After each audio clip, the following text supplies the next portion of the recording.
जेजून अशेंय म्हटलेलें आसा, ह्या ल्हाना भुरग्यांक तो तुमी वायट देख दिशात जाल्यार हो मनीस जल्मूक नासलोच जाल्यार बरें जावपाचें, वो ताच्या गोळ्याक फातर घालून ताका दोरयांत उडयल्यार अदीक बरें जावपाचें.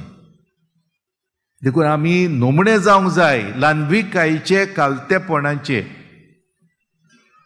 आमी सुद्दां हय जायत आमकां स्वर्गार दारवंटो उक्तो जातलो आनी आमी भितर सरतले देवाच्या राज्यांत.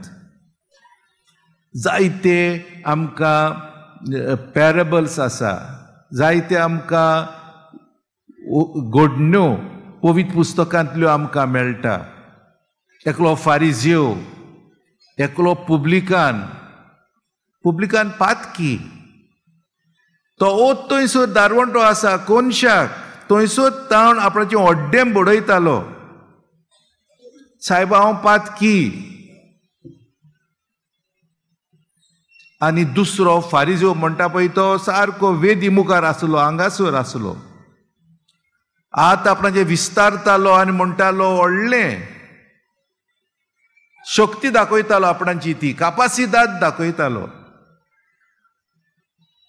आपूण कितले सॅक्रिफीस करता, आपूण कितले उपास करता, आपूण कितली डोनेशनां दिता, आपूण कितले दुडू दुसऱ्यांक वांडटा, दावो वांडटो. हांव त्या कोनशाक आसा त्या मनशा भाशेन न्हय.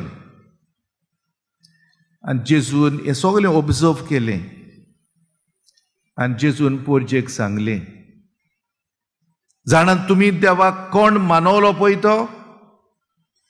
तो मनीस आपणाचें काळीज बडयतालो, आपणाचे दोळे धामतालो, आपणाच्या दोळ्यांनी नदर पर्यंत तो घालूंक सोदिनासलो.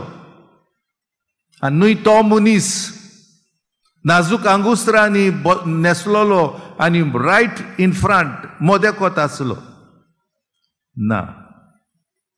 हें कितें जेजू सांगता तें खरें. आयज आमच्या मनान तें वेतोलें, वो आयज ह्या वेळार आमी आयकून तें आमी मागीर विसरतले.